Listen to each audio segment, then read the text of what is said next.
आज हम किसी भी सब्सटेंस की डेंसिटी है उसको कैलकुलेट करना सीखेंगे। कैसे किसी भी चीज की डेंसिटी है वो निकाली जाती है। डेंसिटी के लिए ये पढ़ा है D इक्वल टू होता है m अपॉन v। यहाँ D डेंसिटी है, m मास है और v वॉल्यूम है।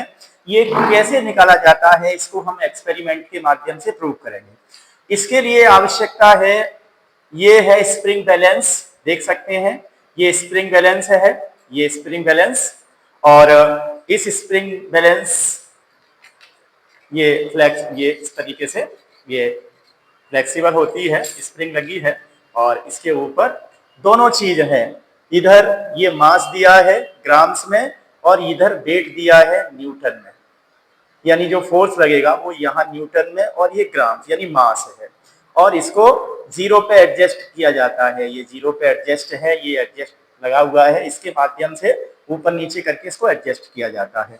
इसके ऊपर ये हुक लगा है, इस हुक के ऊपर कोई भी ऑब्जेक्ट है उसका पहले मास लिया जाता है, उसके बाद फिर हम वाटर के अंदर सिंक करके इमर्स करके हम उसकी जो डेंसिटी है उसको कैलकुलेट करेंगे।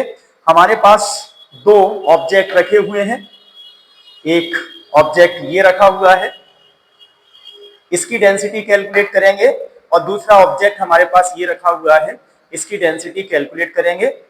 डेंसिटी कैसे कैलकुलेट करेंगे, ये है मीजरिंग सिलेंडर या मीजरिंग फ्लास्क बोल सकते हैं। इसके ऊपर जो वॉल्यूम है वो वॉल्यूम लिखा हुआ है ml के अंदर, और इससे इसके माध्यम से ये भी पता चलेगा कि कौन सा जो ऑब्जेक्ट है वो वाटर के अंदर सिंक होगा और कौन सा वाटर के ऊपर फ्लोट होगा। तो यहाँ हम सबसे पहले इसके अंदर ये मीजरिंग सिलेंडर है या मीजरिंग फ्लास्क है, इसके अंदर वाटर को फिल करते हैं, ये वाटर भर लेते हैं और ये हम ये ले लेते हैं,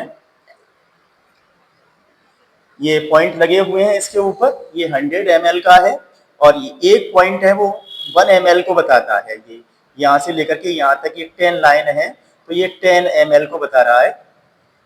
ये 95 ml है, ये 90 ml है, ये 85 ml है, ये 80 ml है, ये 70 ml है। तो ये हमने इसके अंदर ये आप देख रहे हैं, थोड़ा सा इसको 80 ml पे कर लेते हैं। 80 ml यहाँ होगा, ये 80 ml, तो थोड़ा सा इसमें से निकाल देते हैं। ये हम 80 ml इसको किया, थोड़ा सा कम हो गया, इसे डाल लेते हैं। हाँ, अब 80 ml पे पहुंच गया ये। अब सबसे पहले हम इसकी डेंसिटी है उसको कैलकुलेट करते हैं। तो इसकी डेंसिटी कैलकुलेट करने के लिए ये लिखा हुआ है मास अपॉन वॉल्यूम। पहले हम इसका मास कैलकुलेट करेंगे। तो ये स्प्रिंग बैलेंस है, इसके द्वारा ये हमने इसके हुक के ऊपर इसका जो मास है वो यहाँ हमने इसको लटकाएंगे और ये इसका मास आप देखिए कितना मास है, और ये जो मास है इसका ये 20 यानी 5 एक टू ये यहाँ से 10 20 और ये 30 यानी इसके बीच का 10 का डिफरेंस है। तो ये 2 का डिफरेंस मान लो, तो ये इसका जो मास है वो 28 ग्राम है, 28 ग्राम मास है इसका। तो यहाँ लिख सकते हो आप, सबसे पहले इसका मास कितना दिया है, इसका 28 ग्राम मास कितना है, 28 ग्राम, ये हमने मास ले लिया। अब इसके बाद इसको ये जो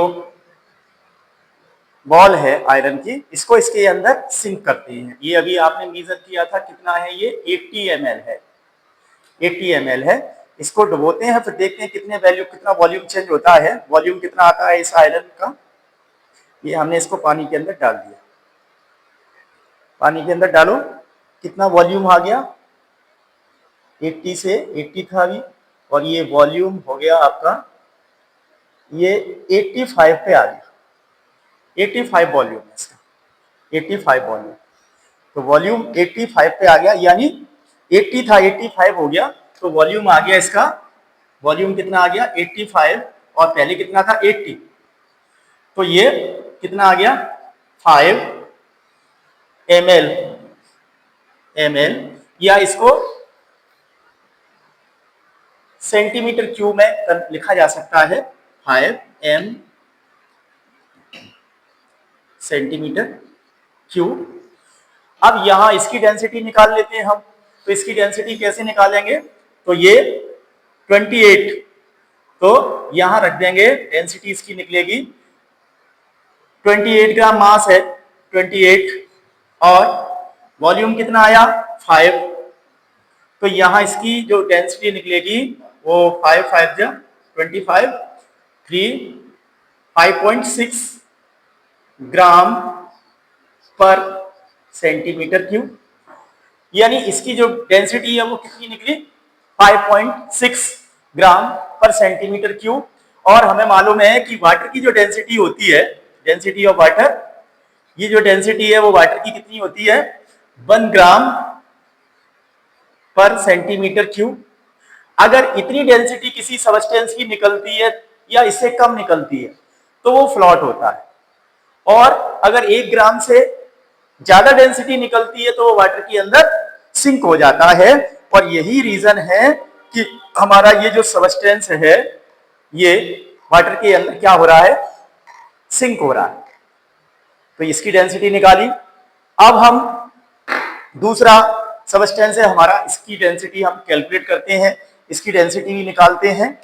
तो इसकी डेंसिटी निकालने के लिए सबसे पहले वही काम करते हैं, इसको मेजर करते हैं, इसका मास कैलकुलेट करते हैं, कितना मास है, ये 0 पे लिखा हुआ है, तो ये मास कैलकुलेट करेंगे। सबसे पहले इसको ये हमने इसके ऊपर हुक के ऊपर लगा दिया, ये हुक के ऊपर लगाया, बहुत हल्का है, और इसका जो मास आ रहा है वो 2 और 4 आ रहा है, 4 6 8 10, हाँ, तो 4 ग्राम इसका मास है।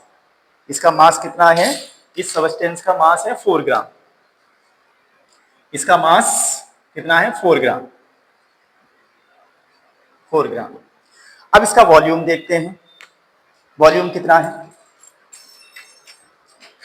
तो वही अभी भरा था, ये आप देख रहे हैं 80 ml,